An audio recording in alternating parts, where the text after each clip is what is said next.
한국? 바다 사이에 낀 자원도 없는 나라잖아. MIT 국제해양포럼. 전 세계 해양 전문가들 앞에서 한 중국 대표가 조롱 섞인 발언을 던졌습니다. 하지만 그 자리에서 단 한 사람이 조용히 일어났습니다. 그 시선으론 절대 이해 못하겠군요. 한국은 석유보다 귀한 자원을 가진 나라입니다. 그리고 단 10분 뒤 전 세계 대표들은 박수를 멈추지 못했습니다. 한국이 가진 그 자원 도대체 무엇이었을까요? 지금부터 확인해 보시죠. 제 이름은 클레어 오스틴이에요. 저는 캘리포니아에서 온 과학자예요. 바다에서 식물과 동물이 어떻게 함께 살아가는지 연구해요. 2027년 5월에 제 인생을 영원히 바꿔놓은 놀라운 일이 일어났었어요. 저는 캘리포니아 해양기후 연구센터에서 일하고 있었을 때 NASA가 저희 팀에게 지구의 기후 문제에 관한 보고서를 작성해달라고 요청했었습니다. 상황이 좋지 않았어요. 바다는 너무 뜨거워지고 있었고 남아메리카는 끔찍한 가뭄으로 고통받고 있었으며 북극의 얼음은 그 어느 때보다 빠르게 녹고 있었죠. 지금 당장 해결책이 필요해요. 제 상사가 진지한 표정으로 저희에게 말했었어요. 지구는 더 이상 기다릴 수 없어요. 매일 저는 컴퓨터 앞에 앉아 무서운 숫자와 그래프들을 보고 있었습니다. 붉은 선들은 계속 올라가고 있었고 우리 지구가 얼마나 더워지고 있는지 보여주고 있었어요. 저는 자주 밤에 잠을 이루지 못했어요. 우리가 미래의 아이들에게 어떤 세상을 남겨주고 있는지 걱정하면서요. 그러다 어느 날 저희 화면에 이상한 것이 나타났었어요. NASA의 위성이 한국 근처 바다에서 이상한 검은색 격자 무늬를 발견했었습니다. 우주에서 보면 이 선들은 마치 누군가가 바다 위에 거대한 체스판을 그린 것처럼 보였어요. 이게 도대체 뭐지? 저는 화면을 가리키며 물었어요. 제 동료 마이크는 이미지를 자세히 들여다보았습니다. 군사기지일까? 아니면 한국의 어떤 비밀시설? 저희는 더 가까이 확대해 보았어요. 클릭할 때마다 호기심이 커져갔죠. 하지만 저희가 발견한 것은 전혀 군사적인 것이 아니었어요. 그것은 농장이었습니다. 해조류, 특히 한국 사람들이 음식에 먹는 김이라는 종류를 키우는 수중 농장이었어요. 저는 큰 소리로 웃었었어요. 해조류 농장? 농담이죠? 이것들이 기후에 영향을 미칠 리가 없어요. 저는 눈을 굴리며 상사에게 말했었습니다. 저는 그것이 어리석다고 생각했어요. 해조류가 어떻게 우리 행성의 큰 문제에 중요할 수 있을까요? 미국은 공기 중에서 탄소를 빨아들이는 거대한 기계에 노력을 기울이고 있었어요. 어떻게 한국 음식이 중요할 수 있을까요? 하지만 그때 저희는 제 턱이 떨어질 정도의 놀라운 것을 발견했었어요. 컴퓨터 데이터는 이 격자 무늬가 위치한 지역이 주변 바다보다 이산화탄소 수치가 훨씬 낮다는 것을 보여주었습니다. 이산화탄소는 열을 가두고 우리 행성을 뜨겁게 만드는 가스예요. 어떻게든 이 해조류 농장들이 물과 공기에서 그것을 제거하고 있었던 거예요. 이게 맞을 리가 없어. 저는 숫자를 계속 확인하며 말했었습니다. 하지만 사실이었어요. 위성 데이터는 이 지역들이 엄청난 양의 탄소를 흡수하고 있다는 것을 보여주었어요. 우리의 가장 비싼 기후 기계들보다도 더 많이요. 저는 화면을 바라보며 심장이 빨리 뛰는 것을 느꼈어요. 이게 정말일까요? 한국인들이 수백 년 동안 재배해온 간단한 음식이 실제로 우리 행성을 구하는 데 도움이 될 수 있을까요? 저는 의자에서 벌떡 일어났어요. 한국에 가볼 거예요. 저는 놀란 팀에게 선언했었어요. 제 눈으로 직접 이 농장들을 봐야겠어요. 제 상사는 눈썹을 치켜 올렸습니다. 한국? 그건 지구 반대편이잖아, 클레어. 알아요. 저는 이미 노트북을 챙기면서 말했었어요. 하지만 이 해조류가 기후 변화와 싸우는데 조금이라도 도움이 될 가능성이 있다면 우리는 더 많이 알아야 해요. 그날 밤 서울행 항공권을 예약하면서 저는 이 여행이 제 연구뿐만 아니라 과학, 자연, 그리고 어떤 나라가 최고의 해결책을 가지고 있는지에 대한 제 생각을 모두 바꿔놓을 거라는 것을 전혀 몰랐어요. 지금 돌이켜보면 제가 얼마나 오만했었는지 생각하며 미소 짓게 돼요. 저는 제 생각을 확인하기 위해 한국에 간다고 생각했었습니다. 대신 한국은 저에게 제 인생에서 가장 중요한 교훈 중 하나를 가르쳐 주려고 했던 거였어요.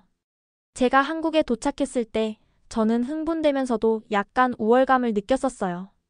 결국 저는 세계에서 가장 발달된 기술과 최고의 대학들이 있는 나라에서 왔으니까요.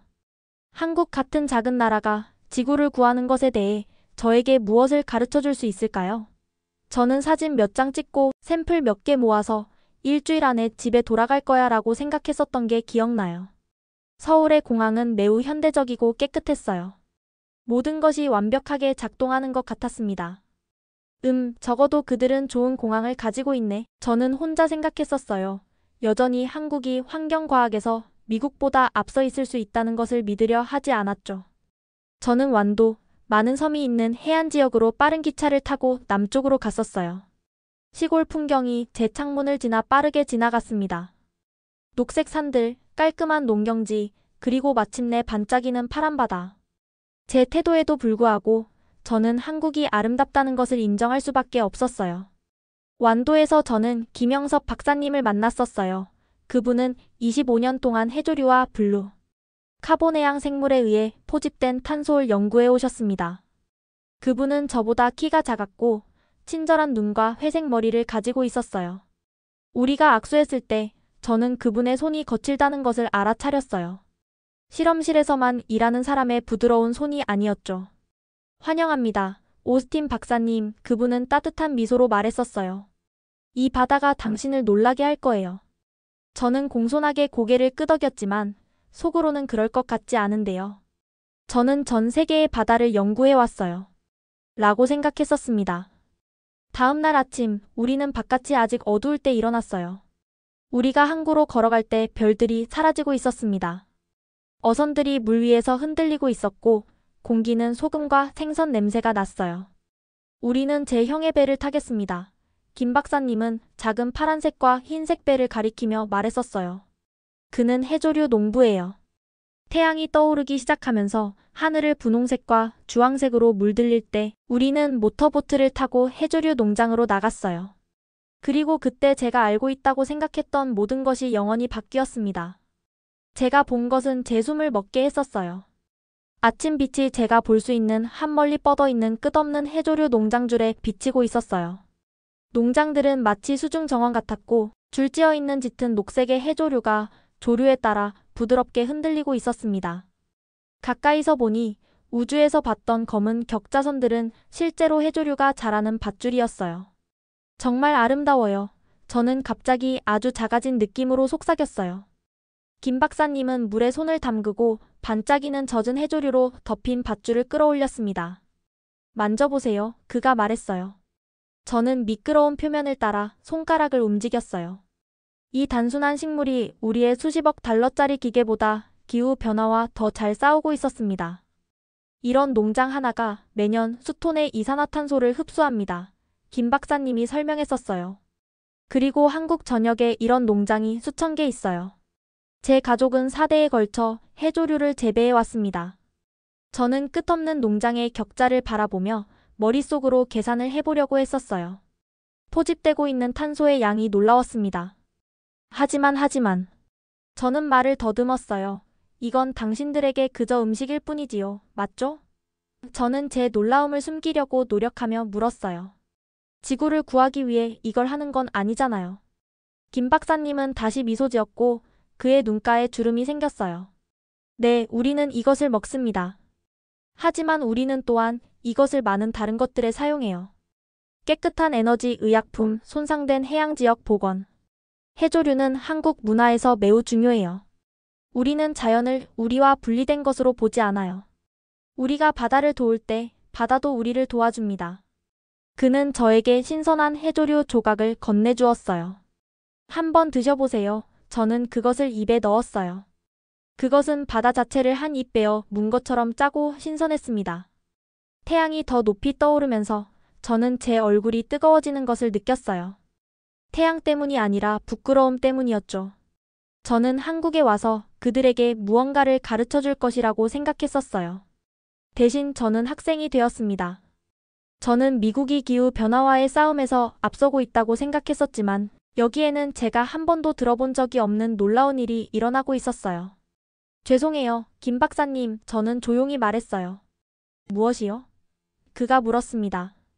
제가 도착하기도 전에 당신보다 더 많이 알고 있다고 생각했던 것에 대해서요. 그는 그저 웃으며 제 어깨를 토닥였어요. 가장 좋은 과학자들은 자신이 틀렸을 때 인정할 수 있는 사람들이죠.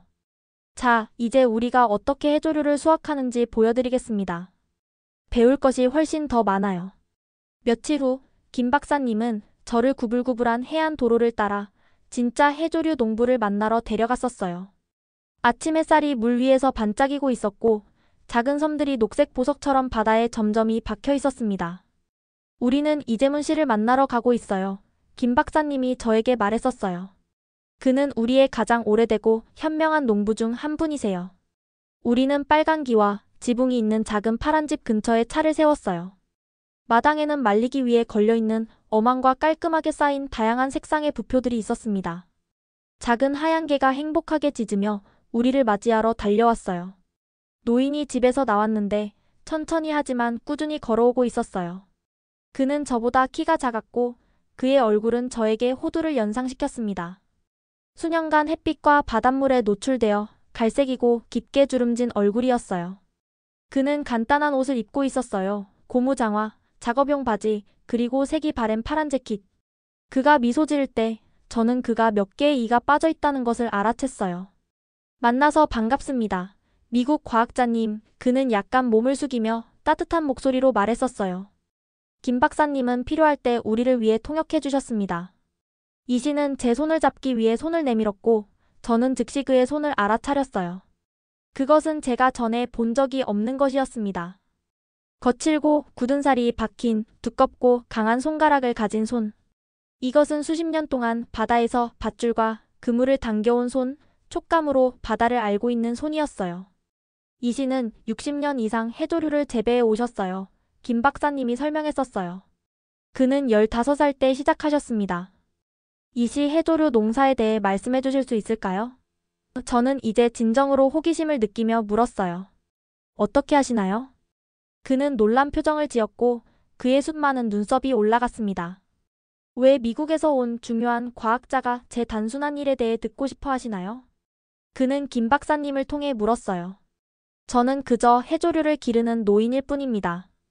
제가 그의 해조류 농장이 공기 중에서 이산화탄소를 제거함으로써 지구를 구하는 데 도움이 되고 있다고 설명했을 때 그는 웃음을 터뜨렸어요. 그의 온몸이 웃음으로 흔들렸습니다. 저는 그저 생계를 유지하고 가족을 먹여 살리기 위해 해조류를 기릅니다. 그는 눈에서 눈물을 닦으며 말했었어요. 제가 지구를 구하고 있다니 전혀 몰랐어요. 그거 웃기네요. 이 씨는 우리를 그의 해조류주를 확인하러 가자고 초대했어요. 우리는 그의 작은 배까지 걸어 내려갔고 그는 그의 나이에 놀라울 정도의 힘으로 배를 물속으로 밀었습니다. 우리가 모터보트를 타고 그의 농장으로 나아갈 때 그는 바다의 여러 부분을 가리키며 과거의 큰 폭풍과 좋은 수확에 대한 이야기를 들려주었어요. 우리가 그의 농장에 도착했을 때 이 씨는 놀라운 기술로 움직였습니다. 그는 해조류줄을 들어 올리고 각각을 쥐에 깊게 확인했어요. 그의 움직임은 너무 정확하고 숙련되어 있었습니다. 마치 그가 수천 번 해온 춤과 같았어요. 그의 풍화된 손은 밧줄 위로 날아다니며 조정하고 고치고 그의 작물을 돌보고 있었어요. 저는 묘한 감정이 뒤섞인 채 침묵 속에서 지켜보고 있었습니다. 여기 저는 제 화려한 학위와 컴퓨터 모델을 가지고 세상을 구하려고 노력하고 있었어요. 그리고 여기 이 씨는 60년 동안 그것을 알지도 못한 채 조용히 지구를 도와왔던 분이었습니다. 생각 없이 저는 우리가 배를 세운 얕은 물속에서 바로 무릎을 꿇었어요. 뭘 하시는 거죠? 이 씨가 혼란스러운 표정으로 물었습니다. 뭐 떨어뜨리셨어요? 아니요, 저는 눈물이 고인 채로 말했어요. 당신의 손이 제 수년간의 연구보다 우리 지구를 더 많이 도왔어요. 저는 에어컨이 나오는 실험실에서 논문을 쓰고 있었는데 당신은 여기서 실제로 변화를 만들어내고 있었어요. 저는 이제 단순히 연구하는 것이 아니라 당신이 하는 일을 존중하는 법을 배우고 있어요. 김 박사님이 이것을 번역했을 때 이 씨의 얼굴이 빨개졌어요. 그는 당황하면서도 기뻐 보였습니다. 그는 몸을 숙여 저를 일으켜 세웠어요. 무릎 꿇을 필요 없어요. 그는 부드럽게 말했었어요. 우리는 그저 다른 종류의 일꾼일 뿐이에요. 하지만 배우고 싶으시다면 가르쳐 드리겠습니다. 그날 남은 시간 동안 이 씨는 저에게 모든 것을 보여주었어요.